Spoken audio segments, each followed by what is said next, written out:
Okay, we're on. It's live. We got stuff happening. And that means it's time to go.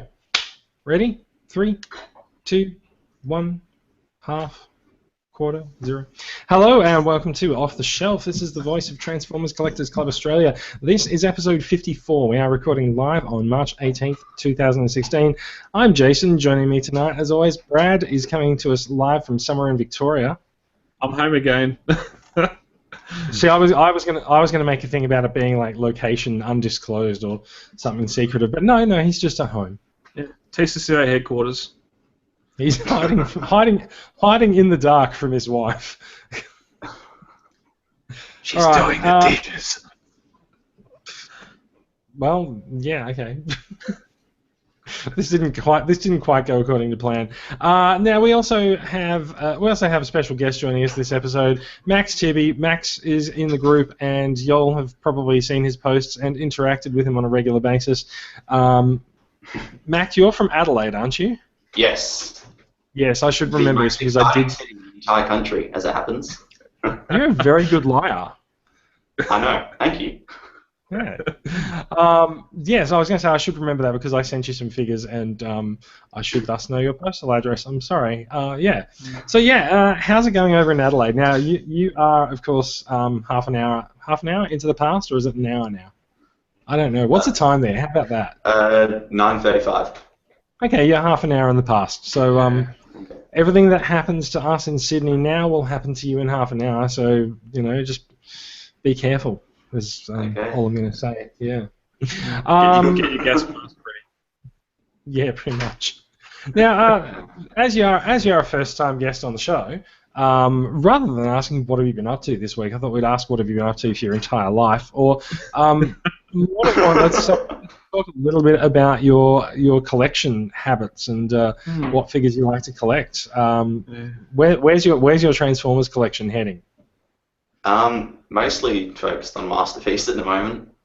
I'm looking at the Tides Return stuff that's coming out, but I'm mostly looking to get the Masterpiece stuff that's coming, and then so just filling in gaps in the Chug collection at the moment.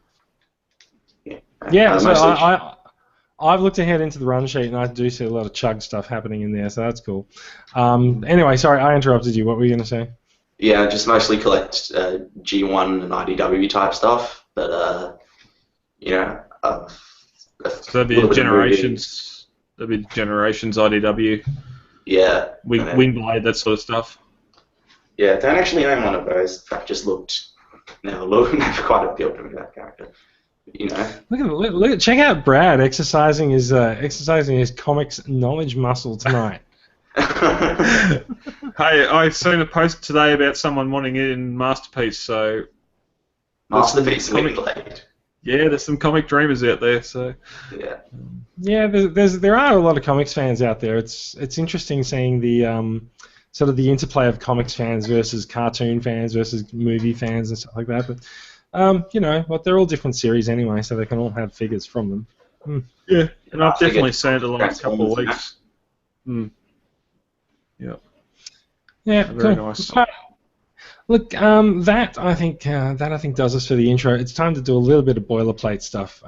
So, welcome to the podcast. This is the podcast for Transformers Collectors Club Australia. We are Off the Shelf. The TCCA website is www.transformerscca.com, and you'll find links to the Facebook group, YouTube channel, Twitter page, the other Facebook group, and of course this podcast there. If you are in Australia, you can become a paid and proud member of the club for just $5. You can send Brad a message to get your membership underway. Those fees go to purchase of donation draw prizes, participation at conventions like Supernova, which I believe is a couple of weeks. We'll talk about that in a minute. Or we won't because Brad replaced it in the run sheet with Mill, but that's okay. So the paid and proud member count this week is at 207, and we're at 1,675 member count on Facebook as well. Brad is trying to show us something on his screen. I'm not entirely sure what. Never mind. I've got that ready to go. Let's talk a little bit before we go into news and favourite posts and stuff. we have been doing the podcast for a year now. This means we can actually look back at what happened a year ago. We have data. Yes, we have big data, and we're not afraid to big analyze it. So a year ago, the Facebook group had 932 members. Now we now have 1,600 members in the Facebook group, so that's actually quite a lot of growth for a year. We're nearly double the size, not quite, but we're closing in on that. We're closing in on that 2,000th member, so we'll see who that's going to be. Wave 3 of Combiner Wars pre-orders, not the actual release of the figures. The pre-orders went up on local retail sites. That was Defensor. Yeah. It's been a little while since Defensor came out, so yeah, it just gives you a bit of an idea about what changes in a year. We saw Bad Cube War Dog for the first time in colour, and wasn't that nice? It was. We've actually recently seen him in another colour. Yeah, a year later than That's reprint. pricey. Look, it's a third-party transformer. It is pricey, but yeah. DX9's Carry was announced a year ago, so that's the Masterpiece Rodimus Prime. It's out of scale.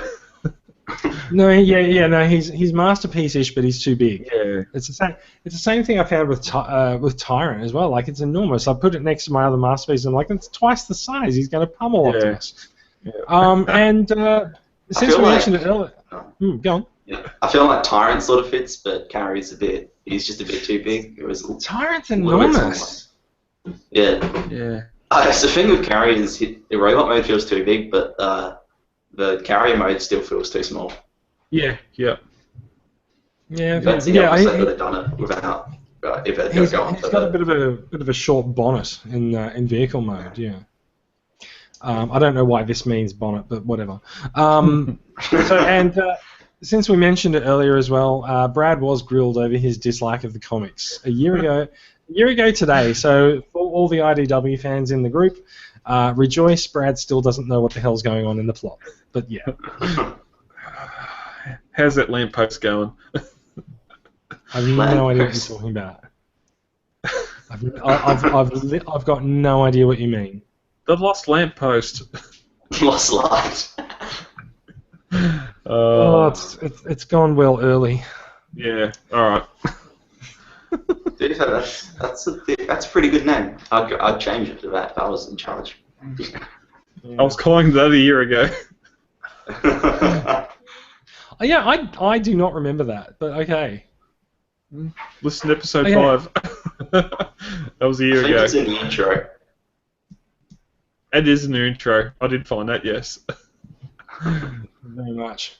Okay, now, what am I doing here? For some reason, I'm going to switch over to that. Okay, cool. Now, let's talk about some favourite posts of the week, which I might actually just take the opportunity to zoom up and completely destroy everything. Yes, you do get to see my Facebook. You get to see my Facebook page, so be happy about that. So, my favourite post this week, Oliver R. Coppin. Full marks to you, sir, for uncovering something that I never even knew existed. It's like a 30-minute audio tape adventure story called The Special Teams. You can see Superion and Menasor on the front cover. Wow. Yeah, I know, right? Who's that flying around? Who's that flying around? It's Air Raid. It's Air Raid, boss. I don't know why. I think it's a second slingshot. Yeah, slingshot. Sorry. So there's slingshot. It's Alpha Bravo. Yeah, well, it must be, mustn't it? Yeah. It's got the. But that's okay. You can see another car off in the distance as well on the cover as well. So who knows? Anyway, nice little 30-minute adventure story. And there's a little picture of the inside of it as well. It's actually quite interesting. The amount of tape that's on that reel as well. Yeah, it's inverted. The darker jets are the arms and the lighter jets are the legs. Well, normally it's the other way around. The black and grey jet were the legs, and the two white ones were the arms. Yeah. So look, full marks to the artist for going toy accuracy on this one. Very toy accurate. Those things are skeletons. Wow. I look at yeah. Look, we can't really be too nasty to these things because they are from the 80s. Let's just be happy you can't see the front of Minosaur. True. Yeah. So on that, someone did actually make a note in the story that the audio from this audiobook has actually, because it is kind of an audiobook, let's just be honest, the audio is up on YouTube. So if you are desperate to hear what the 30-minute adventure of the special is, just be aware that is 10 minutes longer than a normal episode. So if you are ready for an extended episode of voice acting, you can find it on YouTube. Now I am going to move on to Brad's post of the week. Brad, can you? No, that's the wrong one. No, it was the right one. Yep. No, go on. Sorry, Brad. Talk to us about your favourite post of the week. James Ozzy Osman. He's one of our artists in the group. He's been doing some great stuff recently. He done a commission for Daniel, which was Triptychon, and he's put up some coloured art at the moment that he's working on with a G1 Megatron holding.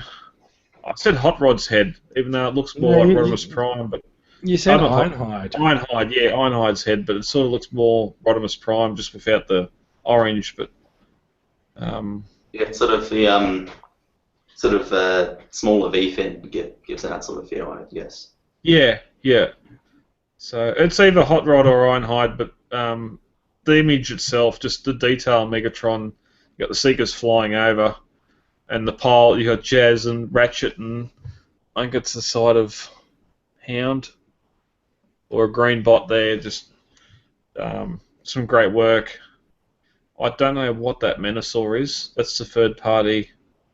I think that's Fans Project. Fans Project, yeah. So, just very, very good. I'm considering getting a commission. I just don't know what to do. Oh, I'm sure you can come up with something. I wonder if he can do Beast Wars. Yeah, excellent.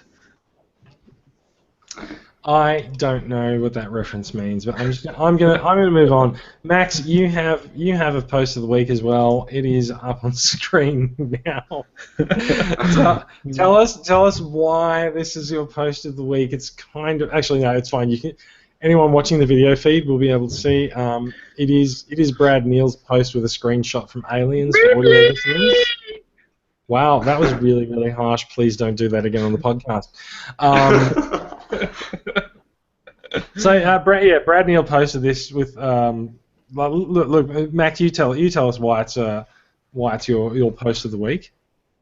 Well, it just seems a bit funny. He says if anyone can find a Transformers in the scene from the Aliens movie, and I could never see it, so I thought, must be just a little thing hidden away as an Easter egg or something. But this would have been from a time when you could just buy, G1 figures however the hell you wanted, and he's got two shockwaves bastardized into some sort of medical equipment, and just. Well, his barrels, the barrel piece is missing, so his arms can spread out a little bit to make a prong instead of a barrel. So the interesting thing with this is that it's not Shockwave, because Aliens was filmed before Transformers existed. Alien was filmed before Transformers existed.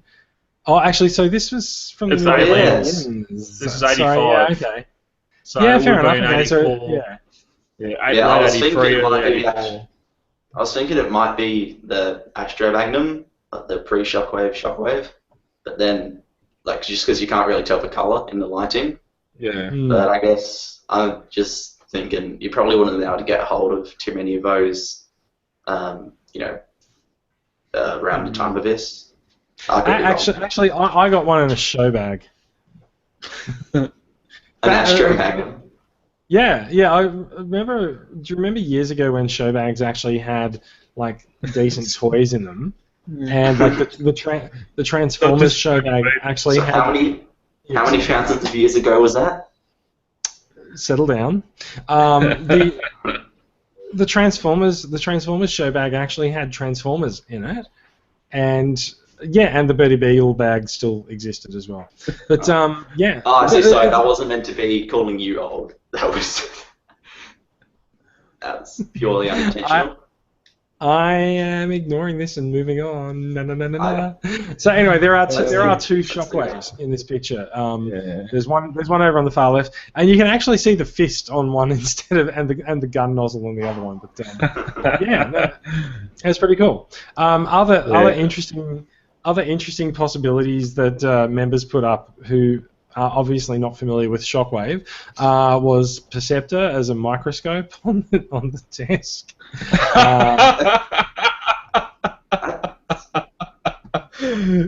That could work. Yeah, I don't know. I don't think so, actually. Yeah. I mean, I'd like to own that Perceptor. Wow. I've been on a... That would probably be Masterpiece Perceptor, that, I think. But yeah, so we had a few discussions about Astro Magnum and other figures like that in the comments, as you can sort of see over there. A few people got the release date of the movies wrong, and yeah, it was pretty cool. I've been sort of looking into a similar thing of something being used for something else, and just the subtleties, different camera angles. In this case, having his barrel replaced and the arms pointing out like prongs, just to try and mask what the figure is. You say replaced, but it was just simply not added. Yeah, well, the clip-on barrel wasn't there. They took that off and just had the arms hanging out. But yeah.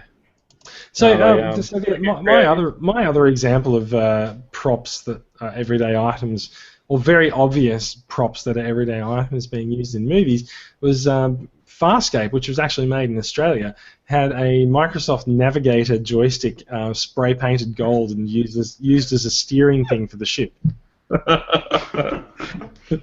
Oh, no. Also, newsflash, I miss Farscape, but yeah. Let's move on and talk about some news, shall we? There is a little bit of news this week, so we'll get right to it.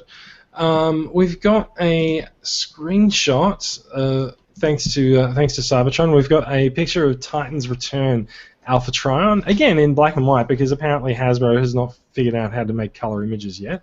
There we have him. There's Alpha Trion. The link to this story will of course be in the show notes, like all of the stories. And Alpha Trion is a triple changer, and this picture is actually taken from the rear of the packaging. For some reason, it's in black and white. We don't know why. But, yeah. For dude who leaked this Z multiplier, he's just been it was funny because leading up to Toy Fair, he was leaking like little slivers of black and white images. Oh, that was him, was it? Yeah, and then just as Toy Fair was about to come around, he just dumped everything. He's about to lose his exclusivity. Yeah. I still don't know why these shoulder pads look like a wolf. His alt mode's a lion, so I don't know if we're just seeing the inside of the head, and that's why it looks like a wolf. But so my guess is, looking at sort of just the general body shape and particularly the lower legs, he's probably going to be a retool of Sentinel Prime. And then I guess because they made him a lion in Prime Beast Hunters. Yeah. But, in G1 he was a sort of jet type thing, so I reckon they're just going to try and get the best of both worlds. Yeah. Yep. So, my question: what the hell happened to his face? Looks like Armada Megatron. Yeah. There's no beard there. Yeah, like every Alpha Trion has had the stupid beard attached, and like I call it stupid beard, but like we love it, right? Well, it's either subtle or it's Fu Manchu out. Yes. Glorious. Yeah. So Alpha Trion, who's into it? Not like this. Ooh, it's all about silence. It's all about silence. Not like this. This is all you get. Let's move on. I'm eager to be persuaded. Let's leave it at that. Yeah. So during the week we got a look at the Platinum Edition One Shall Stand, One Shall Fall set, which is interesting because it is named for the iconic line from the movie, yet features characters that look nothing like the versions of them that were in the movie. So this is a repaint pack of Classics Voyager Optimus Prime and Classics Megatron. There's a lot of transparent plastic on these guys. Not so much as I thought, actually, looking at Prime. I kind of like the vehicle mode of Prime with his clear windows, and Megatron's gun body has this clear red look to him, which I quite like. And then you transform them. Yeah, so there's Prime's vehicle mode. I quite like that. That's done pretty well. When we originally saw this, we thought that it had actually had the red and blue flame motif from the movies applied to it, but that's not the case at all. And looks like a mid-reformatting type thing. Yeah, sort of scanning a new alt mode, or yeah, it's like that stuff we got for the 07 movie, the scanning series. What do they called it? Where half it was clear. I don't know. But yeah, so look, it's Classics Prime. That figure's really awesome. Classics Megatron does not seem to be as well loved by everyone. I was actually just looking at his gun mode. I've never really taken that much of a close look at Classics Megatron, but he's not actually the standard transformation where the legs sort of go together. He's got his legs are quite all over the place there. That's quite interesting to see. And yeah, the gun barrel, the body of the gun, transparent red, but the inside body sort of gets the colours more right than the original did for G1 Megatron, but he's a bit close, I guess, but. Just thrown off by everything else. Yeah, that thing doesn't look like Megatron. Look, there's been tons of colours of Megatron over the years. I mean, the one in Energon or Armada or whatever it was green. We've had he's sort of had white and red in Fall of Cybertron. This is actually colour-wise is closer to Fall of Cybertron. I don't really mind. I know the best thing I can make out of this is a Magmatron reference, but my whole disgust is in the look, just the look of it. Just those massive Cyclonus wings on his back. But that's always been a feature of this figure. Well, that's the thing, and I've talked up the air quotes Nerf gun Megatron for ages, wanting to get one, and if this is what it is, I'm going to slink back into the shadows somehow because I'm not a fan. So the set is up for pre-order. There's a couple of the online retailers are selling it at the moment. So if you are interested, then grab it. This is a very early look at it. It's not actually released yet, but it is coming pretty soon. $129. Yes, it's $60 for a Voyager, but I guess if the previous Platinum sets are anything to go by, this is going to go on a massive discount. $500. It'll turn up at the reject shop at the end of the year at $40. Oh. Nah. Did you see someone posted during the week that Devastator will be the next reject shop buy? I hope so. I really hope so. I don't know. I don't see that happening, but that's okay. There is also a Platinum Edition. I don't understand why, but a Platinum Edition Grimlock and Bumblebee. This comes to us from TFW 2005. There you go. There's Platinum Edition Robots in Disguise figures. I really love the Grimlock in Dino mode. The retooled head and the body. It's still got that dumpy little stumpy shingleback lizard tail on it, but the bot itself looks really good. Yeah. I guess the sort of look of the tail fits the ROD version a bit more than Fall of Cybertron. It's more of a pass, yeah. Oh my god, that actually is the Fall of Cybertron Grimlock, isn't it? Yeah. I've got the version of the Fall of Cybertron Grimlock that came with Bruticus, and I'd say that this is definitely the best use of a mold. I don't really know what Brad's doing, but that's okay. I agree. It is a very good use of the mold. This is the 6th retool / repaint of that full Cybertron mold. So and it's the first that's green. It's true. Yes, the first that's green. So yeah. Where's this? We've got the use out of it. Where's this Bumblebee from? Is he actually the RID figure, or is he something else? Yeah, I think it's a standard release RID figure with a couple of parts from the Clash of the Transformers version. Yeah, it'd be the Warrior class figure. Because Grimlock's a Voyager. Why are we not hearing lots of people claim that the Platinum line is over and this is the end? They can't do this anymore, and it's terrible. They've got plastic wheels instead of rubber, etc. Like every time there's a new Masterpiece figure released, everyone tears shreds off Takara for it, but Hasbro's been releasing Platinum sets left, right, and center, and no one really seems to be calling them to account for it. Oh, I think they have. Look at any of the platinum stuff that's come out. The Insecticons, Triptychon, $400 in Toys R Us. The Insecticons, $150. I've just scrolled down to some of the comments, and people are not happy. Fair enough. That's for some reason it's a new Platinum Edition Grimlock and Bumblebee set from RID.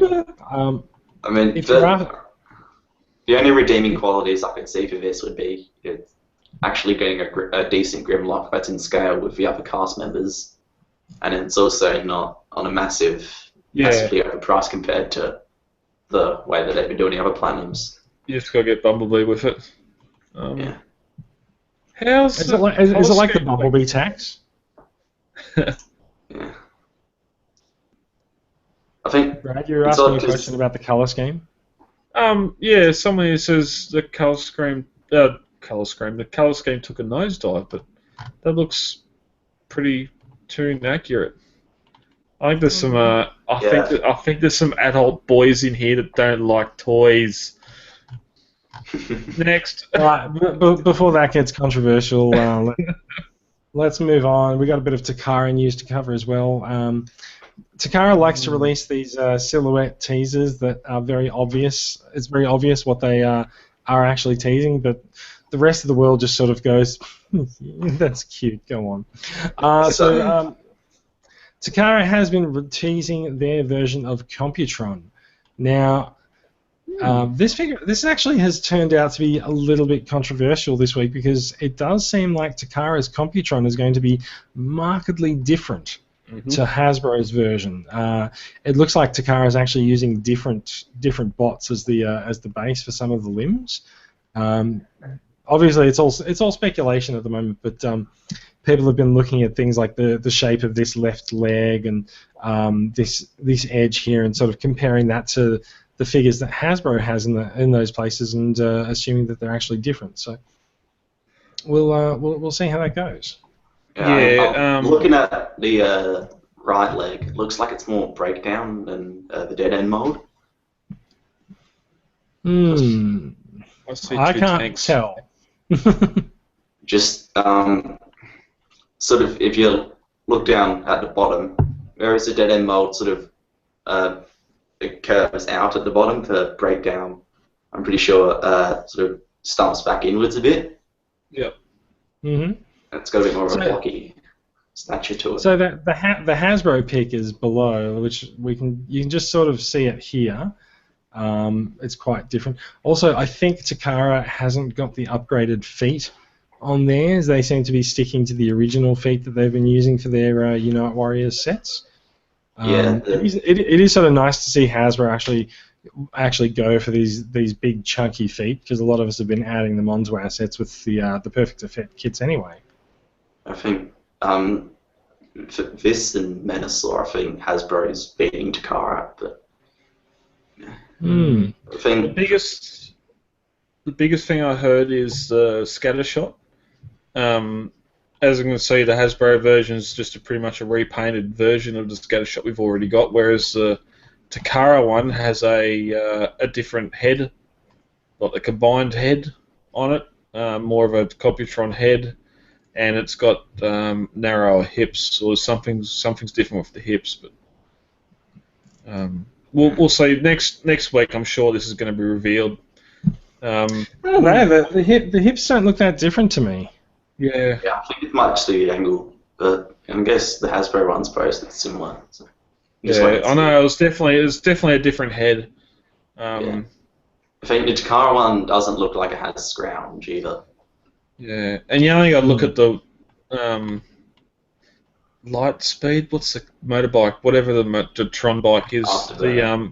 Yeah, I don't know what the Takara one's doing with its wheel all the way up like that. I think the I haven't actually got this mold, but I think the front just turns around. It looks like it's just flipped around 180. They just spun around and stuck the wheel in the air to give it a different silhouette. Same with the other side. They've brought the nose of the jet back so the gun barrels stick forward. Anyway, we'll see. Yeah. Let's move on. We had a little bit extra info on Masterpiece Ramjet, which is coming out this month. Now, everyone got a little bit spoiled with Masterpiece Thundercracker. They all came out day and date, the same release time as Takara Tomy Mall for the rest of Asia. Obviously, Takara Tomy Mall wants its day in the sun, so it seems like the Takara Tomy Mall version will ship on March 19th. That's this weekend. And the rest of the retailers will get it on March 31st at the end of the month. So, big deal.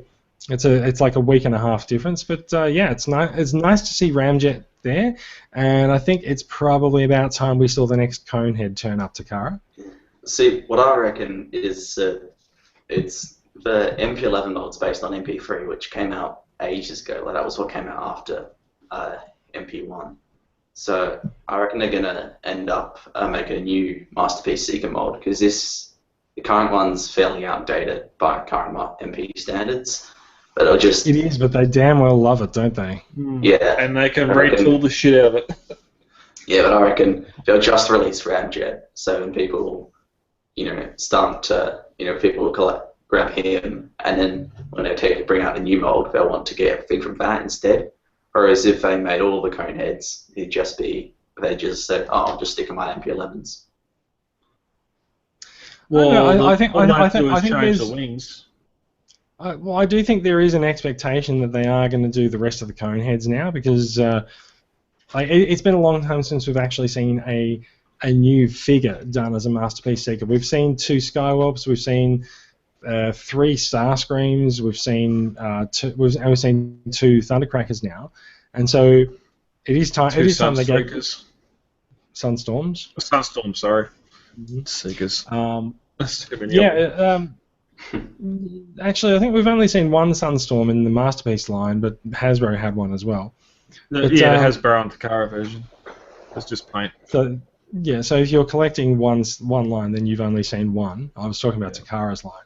So the thing that gets me is, Max, you're quite right. Like this doesn't look like it's a cartoon accurate Seeker anymore. Like this is an adaptation of the mold from back when Takara was actually trying to make masterpieces look more vehicle accurate and more real world accurate, and obviously larger as well.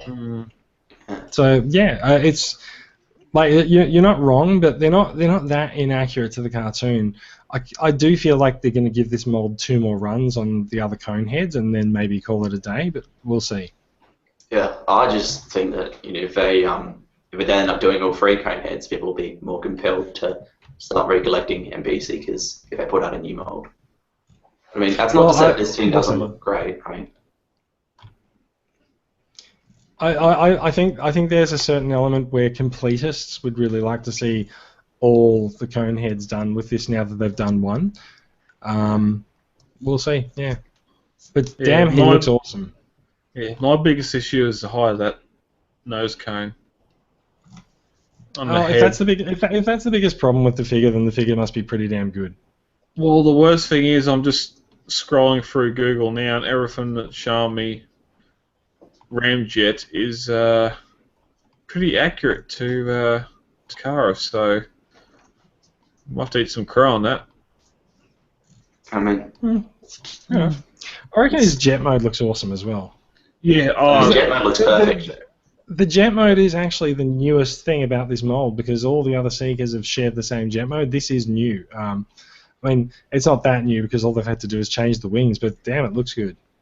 yeah. It's my favourite jet mode out of the Seekers. I just love that downturn wings. So do I. And Yeah, it really makes it. the larger bombs on the underside, just give Yeah. a Yeah. presence, you know. Yeah, very true. Bombs, fuel pods, guns, whatever they wanted to make it out of G1. Yeah. I like they've still got the null rays too, though, like as Yeah. well as the bombs.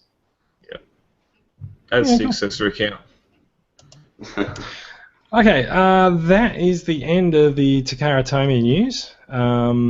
There's a couple of third-party stories that we're going to go through as well, so let's get on to those ones. So we have the first test shots of Wild Rider and Breakdown from what are they called? Transform Mission, because why not, right? Yeah. So yeah, Wild Rider and Breakdown. These guys look like they're sort of Voyager scale. They don't look very big. What info do we have on these guys? There's They're part of their combine they're doing. We've seen it a little while ago. So these are the IDW Masterpiece Project. Okay, I don't really know what that is, and I'm an IDW reader, but okay. I think Sure. I think this is how Menasor was for like just a couple of issues in Mike Costa run. Okay. Fairly unmemorable. I do like that because in the comics they were basically G1 designs, but they had a lot of movie look to them. There was little gaps and whatnot. But this looks like it's still going for that same feel, but a lot more solid and G1 accurate. So that's definitely more positive. Yeah. Okay. So I don't have any release date or price for these guys. It's not in the article from TFW, so fair enough. I'm going to move on. We've got DX9 has. I like these. So DX9's War in Pocket line. They've got the Doom Bringers, they call them, and that is. These guys are pretty cool. They're little tiny figures. They've got Galvatron, Cyclonus, and Scourge. They're tiny little guys. They're basically Legends scale figures, but they've got fairly detailed transformations to them. DX9 just proving they can do small and large, but yeah. I think it's definitely the bot modes that are shining here. They all look great.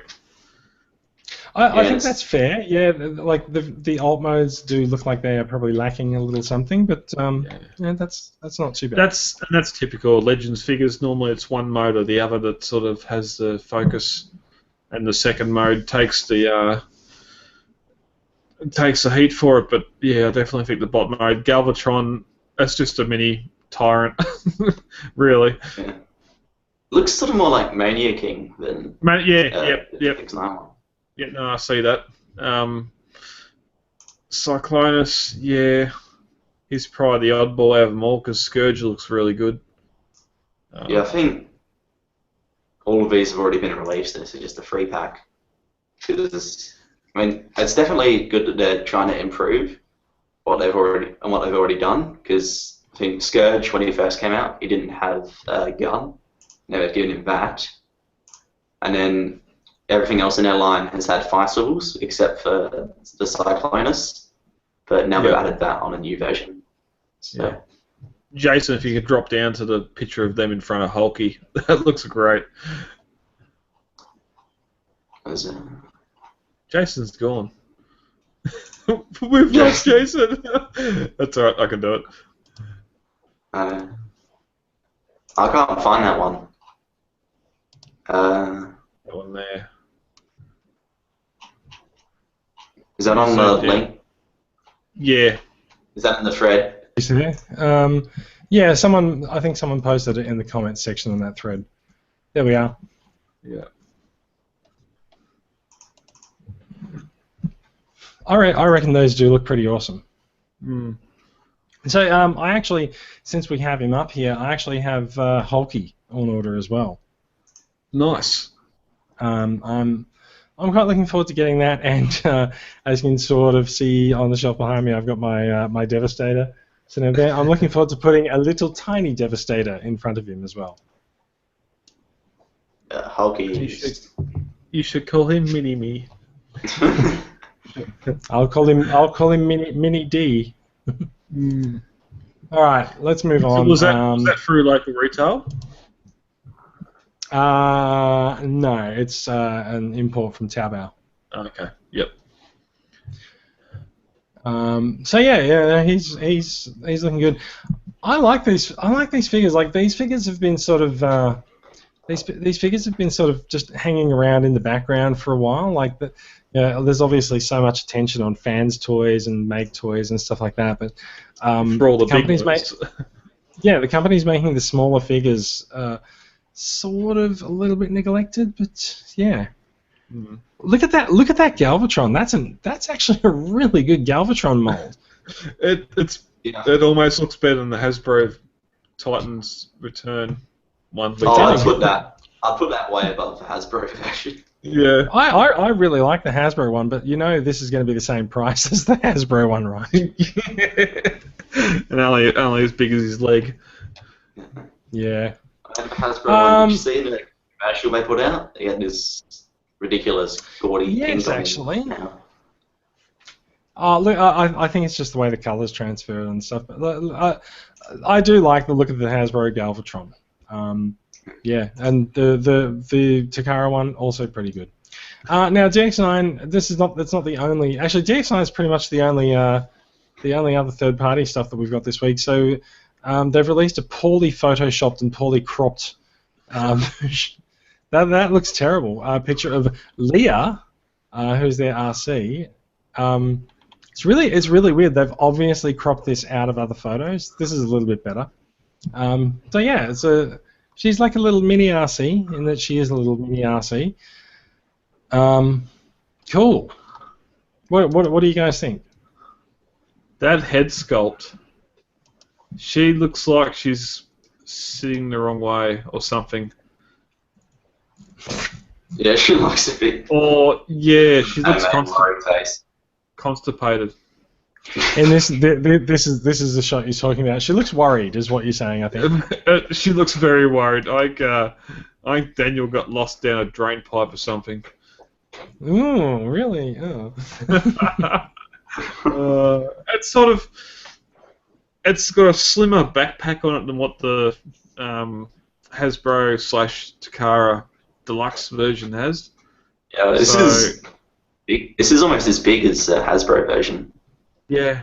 Oh yeah, no, I think you find it's quite small compared to the Hasbro version. Look at that. It's still for Legends to a Deluxe. I mean. Yeah. Yeah, sure. Actually, probably just because Hasbro's tiny. While we are talking about Generations Takara, Toys R Us actually has started to get stock of the Takara version of RC in this week. They've been spotted on retail shelves. Jason Discount in the group posted it on Twitter the other day that he'd spotted them. So I'm not sure how much they are. I think they're like $40 or $50 or something like that. But if you had your heart set on that figure, go for it. It's not a bad idea. I guess while we're in the weeds too, apparently Masterpiece Tracks has been sighted in Toys R Us over as well. Right. Okay. Well, that's cool. Is it Toys R Us prices though? Yeah, he's about $5,000. Yeah, 2.6. Yep. Oh, that's not too bad. Yeah. How much did you say, Brett? He was, Brett? 2.6 is still cheaper than MP10. So what the hell's a 2.6 mil? Oh, okay. So how much actually is he? He'd be what was proud of Datsun's 129, I think. Yeah, I So thought they were he'd 120 be- or 129. Yeah, I was he'd in be in the 120s. I was in there the other day and sideswipes to 150. Takara sideswipe. That's What bad. was that? That was bad. That was a car driving past. No idea. Was it? Okay, fair enough. That was something driving past. Next. That's okay. I've had someone do a burnout outside my house during a podcast before. Yeah, we've had worse. Let's have a look. I'm just actually looking at toysrus.com.au to see if the new stuff is listed there, and their stuff. Well, so I searched for RC and I got gift cards. So that's gone well. Tracks, I've got nothing. Oh, I've got lots of toy trains. Yeah, it was a TFW post today when I was getting the news article together. Apparently, he'd been signed at TRU Retail Australia. So You know you don't save any syllables by saying TRU instead of Toys R Us, right? we have discussed this before. Yes, good. Just wanted to be clear on that. Okay, look. So that's that's the third party news. We do have one more amusing story, which is that if you happen to live in Victoria, then it could be your lucky weekend because the Herald Sun is doing a bunch of Top Trumps packs. By the time you hear this, it will have been in the past, but that's okay. Yeah, you can get some Top Trumps packs, and those that includes some artwork that appears to have some comic artwork that says 17 blasts from the past on the front. It'd have to be some sort of comic covers for some of the Marvel stuff back in the day. Just looking at that Prime. So that's a Power Master Prime, I think, is it, or is it just an? I don't know. It looks weird the way he's segmented. Yeah, he's definitely beefed up. He's beefed up. He's not a normal Prime. Yeah, he is. Yeah, I'm actually sure. I'm actually not sure if that's. That's. I'm not really sure what that is actually. Whatever. Is that Transformers lettering at the bottom G2? No, that's the lettering that has been used on the old Marvel reissues. So they've done issues 1 to 8 and now 9 to 16, and that's those. And that's like it looks like that artwork as well. Yeah. Okay. I think on some of the cards I saw they had the card art from G1 for Bumblebee and Cliff Jumper. So if it's like that for most of them, it's a bit more appealing then.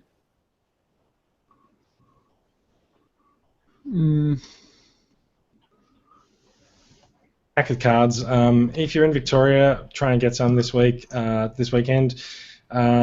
Since you are listening to this in the past, in the future, that's now in the past, hopefully we'll found some TCCA members to get these for us on Saturday and Sunday. The Transformers one is out on March 19th, so cool. Yeah, I'll have a look and see what it is. Cool. Since I'm down here in the south. You're in Mexico. All right, look, I'm gonna. I prefer to say Costa Rica, but anyway. Fair enough. I'm gonna turn off the. I'm gonna see if I can figure out how to turn off the view. Okay, and we're back. Hello, everyone. Now, so it is time to talk about some new acquisitions in our collections. Now, Brad, you can go first. Let's hear what's new on your side. Combiner Wars Skylinks. I have to thank Tim Spurek up in Canberra. He got this for me last week, and I managed to pay for it and pick it up. Met him today. Great bloke. It was windy and shitty up there when we made the interchange, but either way. No one cares. How's the toy? Yeah. It's It doesn't look very big. No, that was one thing I said to him. I said, I wish it was leader. I don't. But yeah, but you know it's well, it has to be a torso. So, some of my biggest problems is the little pegs and that just.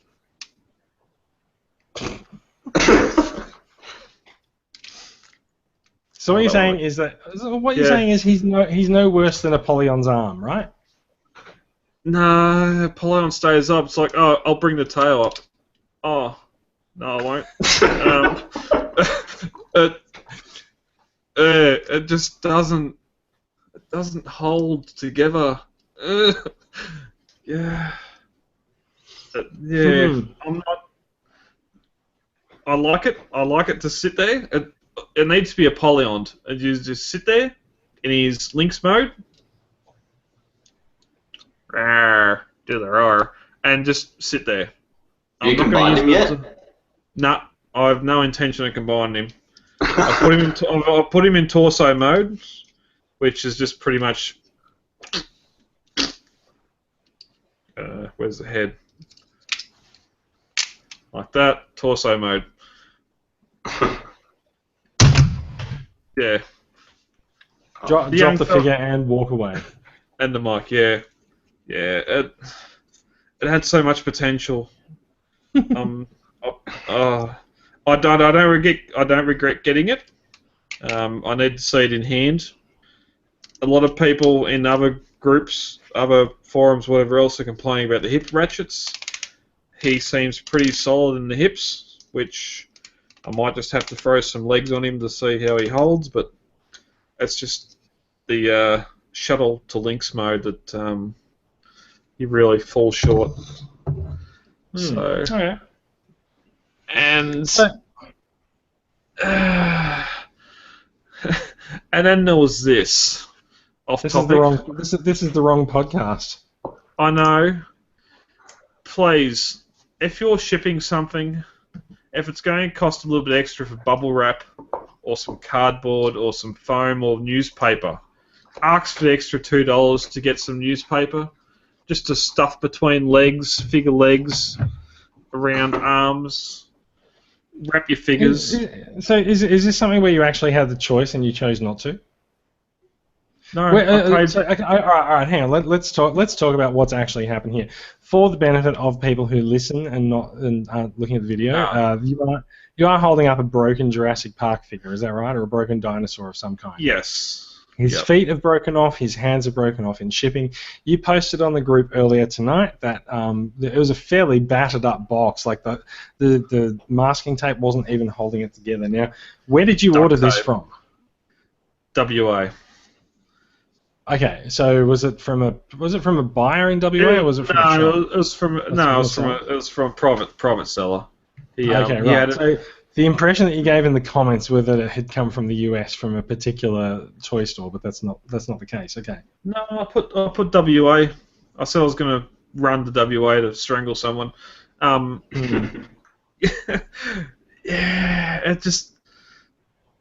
it had. It is pretty disappointing. Like, can I just say here, I picked up G1 Fortress Maximus for Julian Chin and shipped him out to him last week. Shannon was selling him at his garage sale. When I packed that thing, oh my god! I think so. I've had a little miniature post office under my desk at work for the last 6 months. Just I'll receive a figure and I'm like, yep, I can store that box and I'll use it for something else. And I've been keeping all of the packing and stuff, and I think I threw everything that I had into that box to ship around Fort Max and get him there. And I even had to go and get some help from my office's mail room with some bubble wrap as well, because like they just have one of those bubble wrap boxes where you keep pulling and it's like an infinite thing of bubble wrap. And so I change it. Yeah, until someone has to change it, then that's not my problem.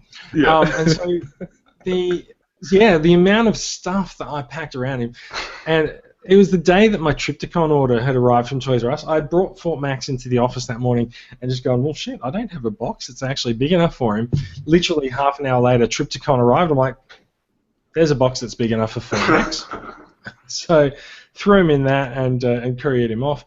But yeah, no, the amount of packing that I put into that, I was just looking everywhere and just finding shit that I could just throw into that box just to pad it out a little bit more. I think in the end I even stuck like a padded envelope on top or something. But yeah, no, it's really it's pretty disappointing if people don't do that.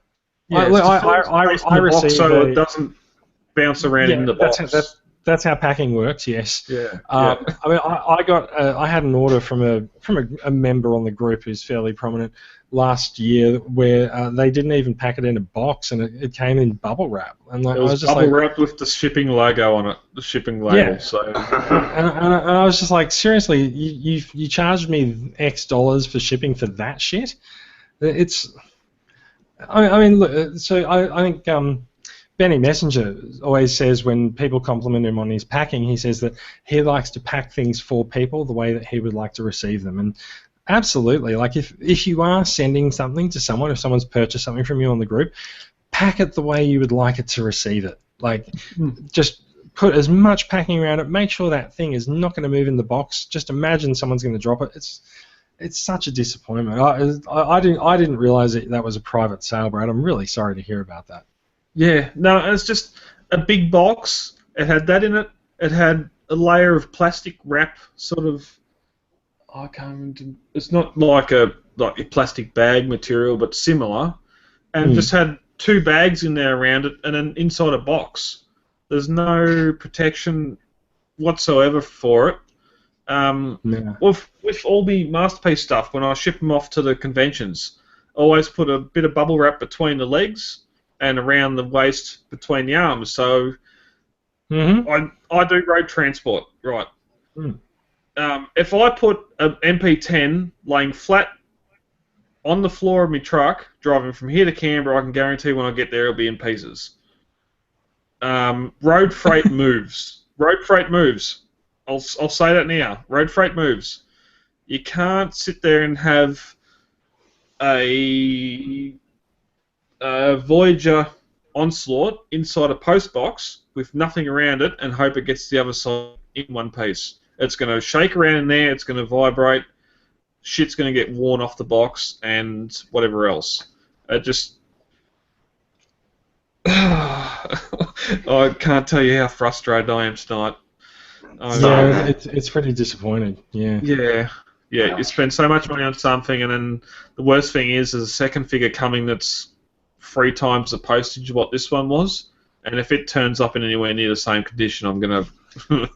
I gotta ask. There's a couple of things. Like now, we've opened the door on the story, so let's talk about it a little bit. Have you been in contact with the seller? I've sent a message at what time to get home? 7:30, and I have not had a response. So is the second package from the same seller? Yes. Good luck. Okay. Yeah. Wow. So was it posted via Australia Post or was it a courier? No, it was a courier. Oh, interesting. Okay. Do you feel like naming the courier? I'd have to. Shame. Just a second. I think we might ask Brad to pull his shorts up when he comes back. No need. Breaking news. I have a message. Well, let's talk about this live on the podcast. It was Real Time Express. Real Time Express. Okay. They've handled both. I haven't heard of them. No. All right. That's really disappointing. That's not how it left my house. We'll definitely have a word with the company. Sounds conclusive. I'm going to lodge a PayPal dispute tomorrow just to kick him in the ass and get his motivation going. Yeah, okay. Because tell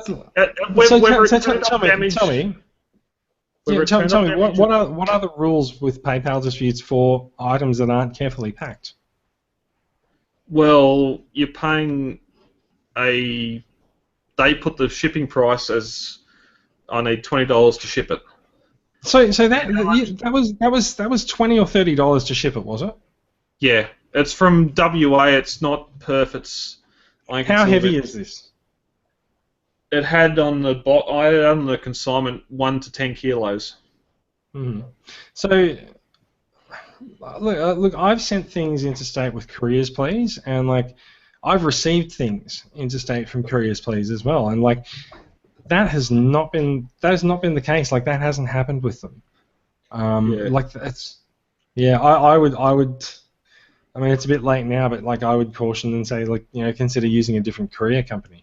I've always been finding lately that couriers, please, is really cheap for transport. Like a third of the price of other companies. It takes a few days, so it's obviously not air transport. But wow, it's that much cheaper to send stuff. It's much cheaper than sending stuff via Australia Post as well.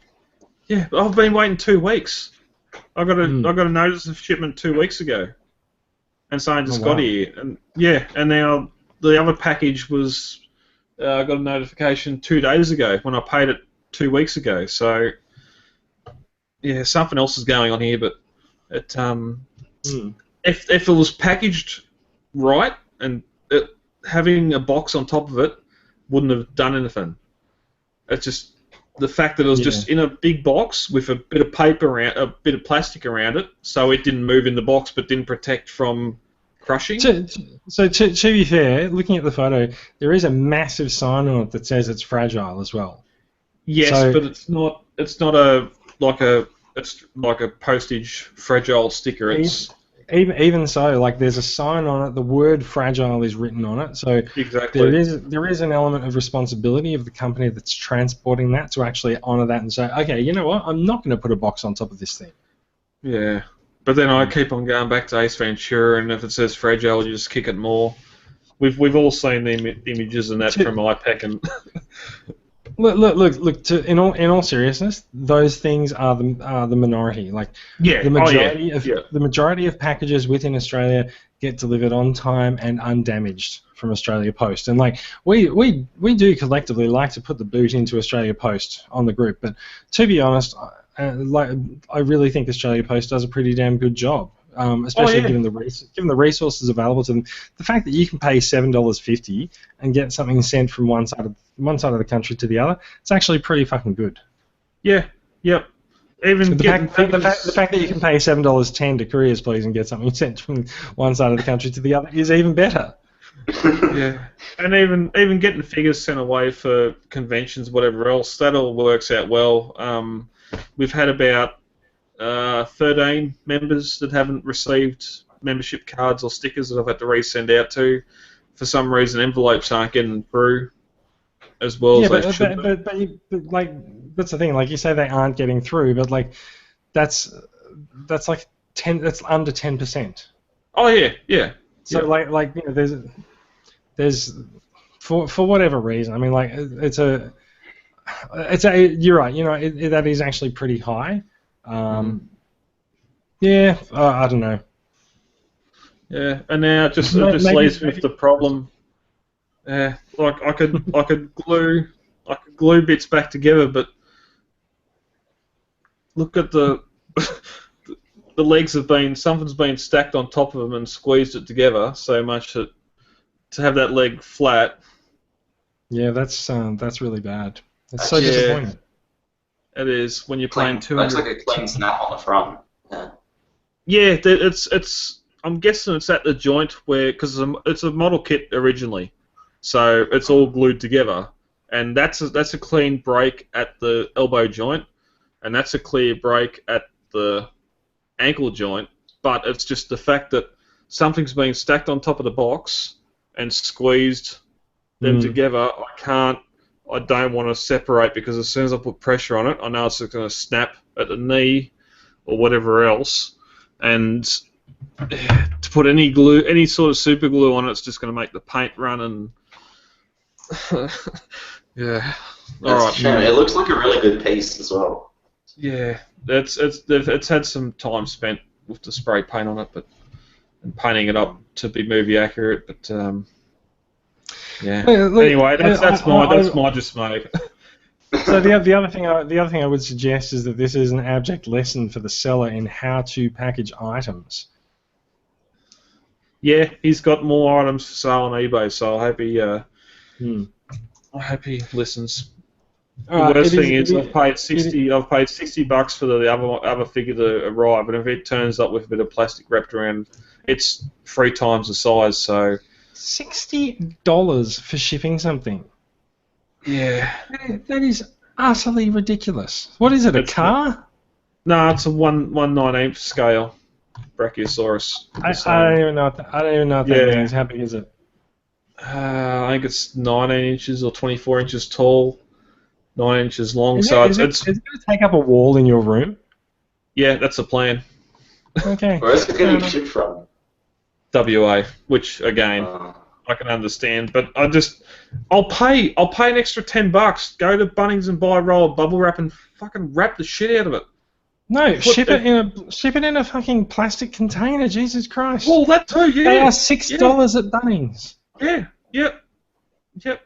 All right, Go let's get move the on. weekly newspaper and fought with newspaper, so it's not hard. This is clearly just getting us angry. Let's move on. Yeah. Angry Hulk.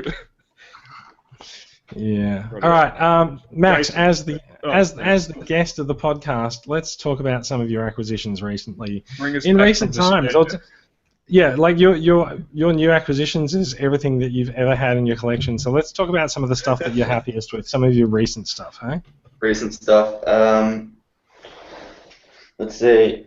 Got a few legends recently. Got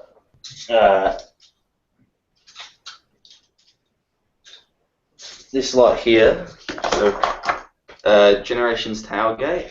I'd call him a disappointment. He's fine at standing still, but as soon as you try and move him, he's just a floppy, gibbly mess. Yeah. There's a reason I replaced him with in my collection. I replaced him with the Mag Toys. What do they call him? Rear end. Yeah, That's that one serving looks tray. seriously tempting. Mm. That's the serving tray one. No, Jason.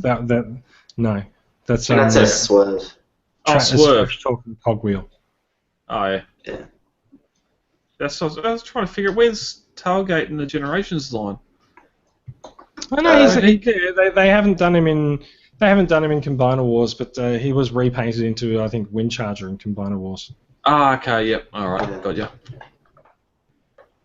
And got Legends Cliff Jumper, who's Nice. He's nice. He's got a big gun. Yeah, he's just got these spindly little legs. Is the only real issue I have with him. Other than that, he's really good. He's got some decent paint and articulation. A bit loose in the hips, is he? Is that where his legs are loosest in the hips? Yeah, I'd say so. Wow, that really looks loose. Yeah. Are you considering making it up a little bit and just trying to tighten up the joints? Yeah, probably. I might be trying to sell this one tomorrow, actually, because there's a SA Toy Collectors Trade Day on tomorrow. So Oh, cool. probably be heading Nice. to that. A Yep. few bits. And shrapnel. I was pleasantly surprised to figure out that you can fold Reflector's little arms down and use those as a handle, so it can actually hold the camera properly. So that's quite nice, nice. yeah. Looking. Nice. Then Generations Nemesis Prime with the Spinister. It's basically got deluxe glass articulation. I think it's pretty near perfect, except that the shoulder bits don't really lock in at all. And then it's just this one massive issue which pretty much takes away from all the other perfect aspects of the figure. And then, of course... He looks great. Yeah, he looks fantastic. And of course, got to get your Shockwave. I mean, no complaints at all with this dude. Have you guys got this one? Shockwave? No, I still haven't got him yet. I have him. He's in a shelf. He's on a shelf behind me somewhere in the box. I haven't actually unpacked him yet. Jason, you don't know what you're missing out on. I haven't even put mine on the shelf yet. It's just, There's actually plenty of things that I haven't opened yet, and some of them are in front of me. But yeah. yeah, he's just... I haven't even put him on a shelf yet. He's just can't stop posing around on the desk and whatnot. It's just fantastic. And then I'm going to Kmart tomorrow. I'm going to try and pick him up. yeah, I found mine at Toys R Us. So Yeah, I found mine at Toys R Us as well. and I think he's been seen at Target, but Okay, I'm not quite sure. that'll definitely help out. So he's around. Oh yeah. And then Generations Perceptor. Oh, nice. Yeah. Kind of disappointing. He looks really good in photographs, but in person he comes out not very well at all. I find his robot mode looks good. I'm not terribly taken by the pickup mode for his alt mode, but I like it. I like his robot. Terrible. Yeah, it looks good. Just doesn't hold together at all that well. Like his shoulders don't tab in, backpack doesn't tab in. He's got these massive floppy legs. Oh, it's a shame because he does look good in robot mode, just across the screen. He's a seriously good-looking figure. It's just probably going to stay on the shelf and never be moved. Yeah, just those little QC issues that are holding him up. Yeah, and then with that, bought Universe Cyclonus, which is pretty good. Nice. It's a decent figure, but I don't know. Do any of you guys own this one? Oh, I have several. I have several Cyclonuses. Well, I was going to say Cycloni, but actually the plural form is Cyclonuses. That was my suggestion, but I knew I was stupid. So what were you going to say about him? He's got a decent robot mode and alt mode, but I think it's a transformation that really makes him. I don't know. Yeah, I find his transformation is quite clever, but some parts of it don't really hold together that well. I like that his legs sort of there's two parts that sort of switch up out of it. And yeah. Oh, I'm gonna find. Yeah, this is great. This is great listening for the audio listeners, but yeah. Yeah, so like that. Yeah, I think so. I can't really see too well on the screen. Just sort of splits up and then shifts back around like that. Yeah. I mean, that's what I'm talking about. So if anyone who's listening, is bottom of his legs split in half, and then they basically both shift upwards and then reconnect around his upper thigh. Yeah, so I like that. I do kind of find having transformed a few of them when I was packing up some stuff in my collection the other day. I kind of find looking at him in alt mode, I'm just sort of like, there's just sort of bits going everywhere. But I like the way that his face gets hidden as well. That works well for me. I think the front part of the alt mode comes together really nicely. The back half, not so much. Yeah, that seems about right. Yeah. Then probably start just running through this. Reveal the Shield Jazz. It's pretty nice. Now that is a figure that I actually want to get my hands on as well. I think there's a couple of different uses. It's like only issue is the chest doesn't tab in. Other than that, he's perfect. Like he's even got, I don't know how he's showing up, but he has these little posable woofers that fold around from behind his doors. It's fantastic. Party mode. Yeah. Really posable and detailed. So it comes together quite nicely. It reminds me of Generations Wheeljack. Or Classics Wheeljack. Classics Generations Wheeljack, also a really good figure. Yeah, he's got a sort similar sort of silhouette. Yeah. But yeah, I think it's pretty good. Then I can't remember who I grabbed these ones from, but I got Generation Scourge, so I was pretty happy with this guy because I've got all the 86 villains. Nice. And that's quite a nice touch, but while it doesn't actually function, unlike the Cyclonus one, his smaller gun here is resembling his Target Master. Yeah, yep. Yeah.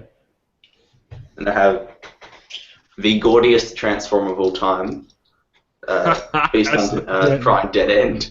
Dead End. Yeah. It's interesting how his face looks like a toxic version of Wheeljack, but I love the mold. Like the Transformers Prime Wheeljack is really good. Oh, it's near perfect. It's probably the best figure got- from the Prime line, I'd say. You got Toxic Wheeljack. I got Batman and Robin Bane from the head. Burn. Yeah. It doesn't really show up too well on the screen. It's not showing up at all on the video feed, but like from where I am, just with a light overhead, his light piping is incredible because Yeah, he He's does got- have the green eyes. He's got like just most of his head is just this one solid light translucent green piece, and then he's as well as the eyes, he's got this massive open mouth where it's translucent green. So comes together really nice. It sort of reminds me of Oil Slick in animated. Yeah, yep. Yeah. The way like he's kind of intended to be like slightly grotesque, and yeah, kind of weird. Yeah, I think he works well. Then getting there. From you, Jason. Bought these off Jason and just dropped the one. But you got Generations Cup. It's going It's well. pretty nice. Orion Pax from the sort of Generations reboot. Can I tell you? I keep buying like Fall of Cybertron, War for Cybertron, and all these other figures, and just like I already have one of these. I don't know why I got another one, and then I so Orion Pax and Drift are a couple like that. Although actually, I think Orion Pax, I initially confused with the Fall of Cybertron one because I keep buying Fall of Cybertron. But I didn't have an Orion Pax, but he sat in my wardrobe for ages, so I just decided, look, if someone actually wants him rather than sitting in my wardrobe, I may as well sell him. He's really nice. I can't remember. He didn't really show up like this in any continuity, apart from one issue of IDW, but he works really well as a figure. Yeah, so he's he's in a couple of IDW flashback issues like that, but also and I think they also brought that figure out around the time that he'd sort of reverted to Orion Pax in Transformers Prime as well. So I think there's sort of a shade of that in him too. Yeah, I mean, it sort of seems like it draws in from a whole lot of inspirations. It just works really well. And then also from Jason, grab Generations Drift. Oh, what a nice figure he is. Oh yeah, this thing's perfect. That's So solid. I actually finally acquired his repaint in Blur. How's that? He's still in the bag that he arrived in, but like all of the pictures that I've seen of him look amazing. I'll go and get him. Hang on. Yeah, sure. Are you getting the Titans Return Blur? Mm. Oh, he's gone. That's similar to me with Masterpiece Hot Rod. He arrived here 2 weeks ago. I've got him in box. He looks good, and I've heard everything good from other people, but I haven't got him out yet. This is just you want to sort of be able to open to having a good. Well, it's sort of when I open figures. So that's Drift's Blur repaint. I'm not sure which one came first. I think Drift came first, and he got repainted into Blur. Yeah. Instead of the sword, he has a very large gun. But yeah, No complaints. it's pretty cool. Yeah. I declare. Are you going to get the Titans Return Blur? No. Yeah. No. See, I'm just not that interested in Titan's Return. I'm planning to use the year that is Titan's Return to complete some of these Transformers collection boxes on the thing behind me, and hopefully also find some vinyl text to finish off my vinyl set collection. Did you have Jazz? No. Ooh, we must. Oh wait, Jazz is number one, right? I don't know. I've got the box in front of me. I can see Jazz up there. Yes, he is number one. Okay. But yeah, so just if you are listening to the podcast and you do have any of the Takara book edition Transformers collections and you want to sell them, let's talk. Send me a message. Yeah, just send a message along. Yeah. Shall I go into some of my acquisitions? You finished, Max? Sure. Yeah, just run through last ones. Masterpiece Bumblebee. Nice. MPB, yeah. Yeah. MP Sideswipe. Should probably start off with these because those ones are more worth talking about. But MP Grimlock. Hasbro or Takara? Hasbro, so a bit more floppy, unfortunately. Crown. Yeah, still looks really good. And then, It's a great mold. yeah, Year of Horse Prime as well. Bling. Very nice, yeah. Yeah. I only Year of the got Bling. him last Friday, but I'm probably going to try and sell him tomorrow. Because just what happened is Masterpiece Prime, which is really near perfect one, it's just slightly off of G1. Makes me want G1, Yes, the perfect G1. You're sort of like Mikey, who's occasionally on the podcast as well. But like, he gets figures and he's really excited about them. And then like a week later, he's like, "This is for sale." Yeah. Well, it just makes me want the other one now. At a reduced price. Yeah.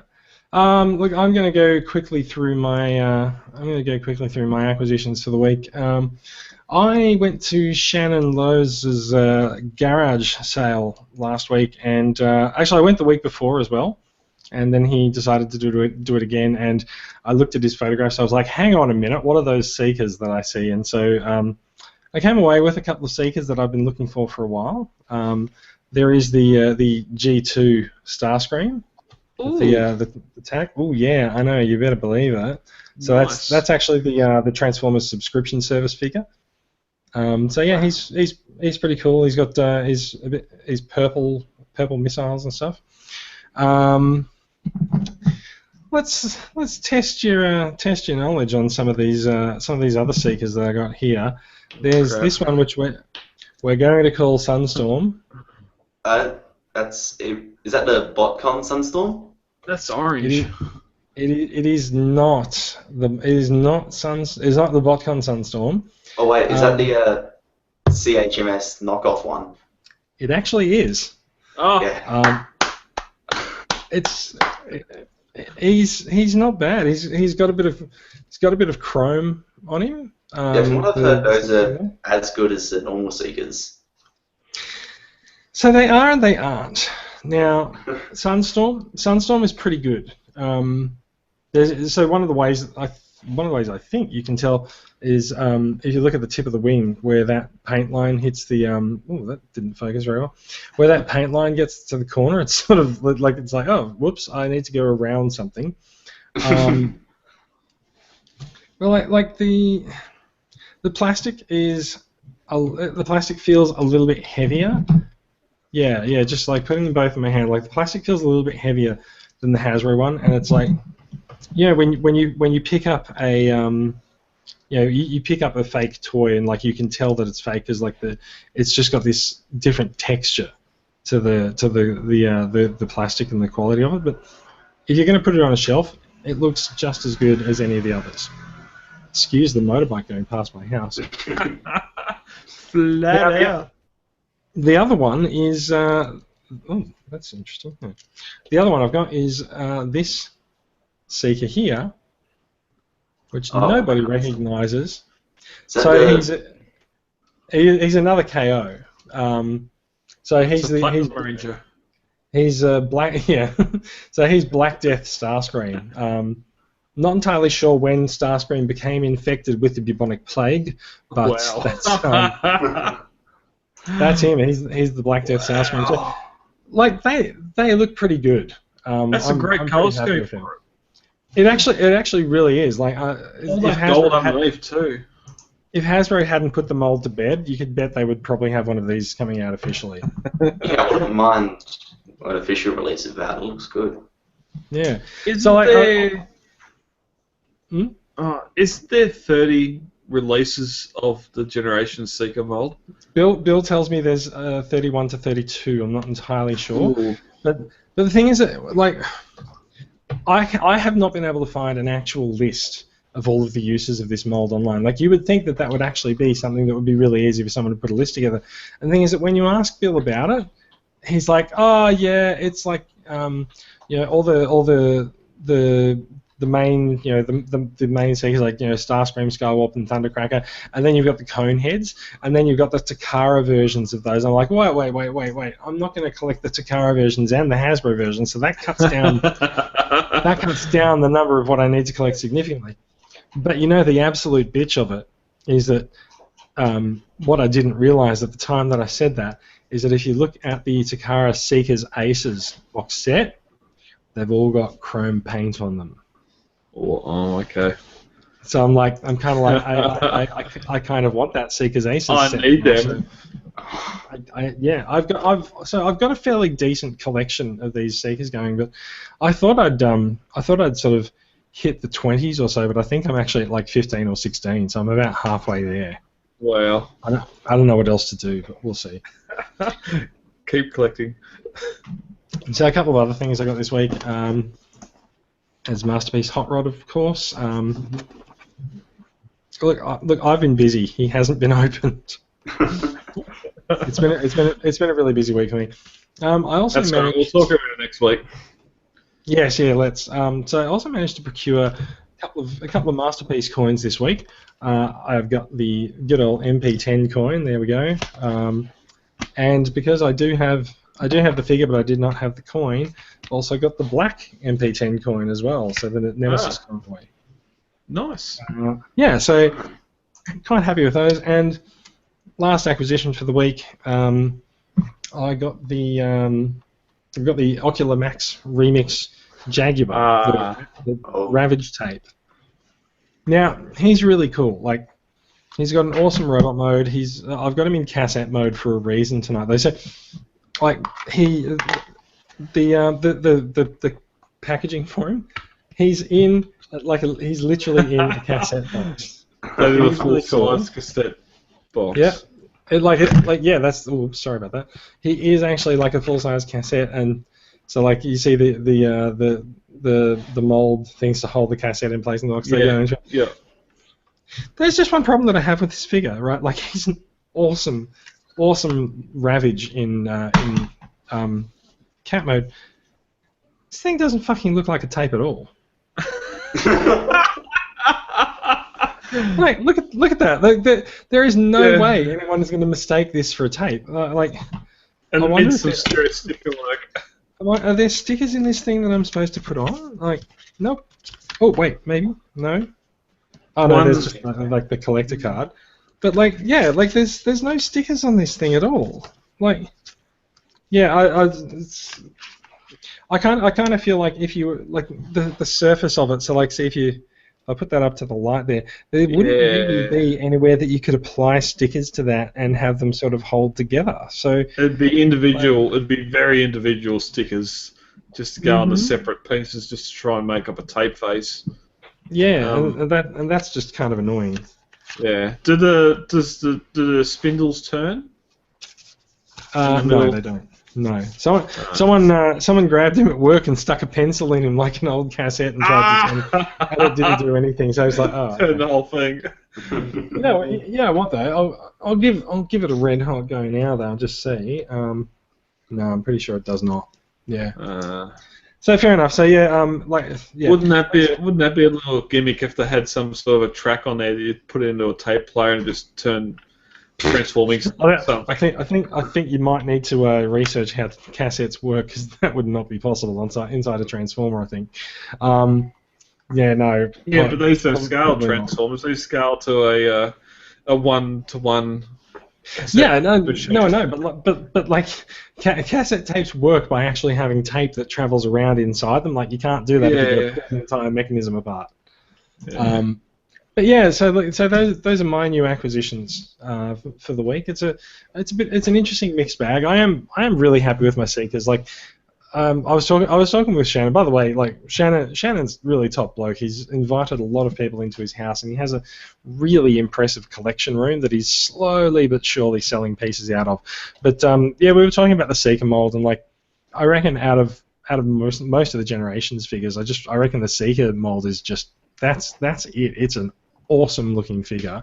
There is actually quite a lot of good figures in the Chug line in general. I mean, Max, you just held up a whole bunch of them. You you didn't actually hold up any Combiner Wars figures. And so I haven't gotten any of those in ages.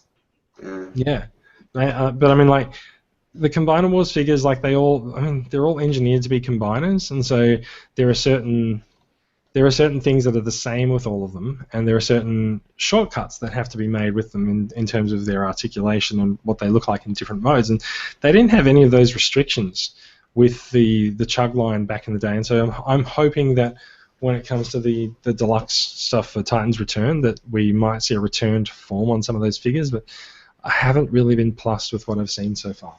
Yeah, it looks sort of like a drop in budget to the rest of the figure that they had for sake of combining. It's the same deal, except instead of combining, it's with a headmaster gimmick.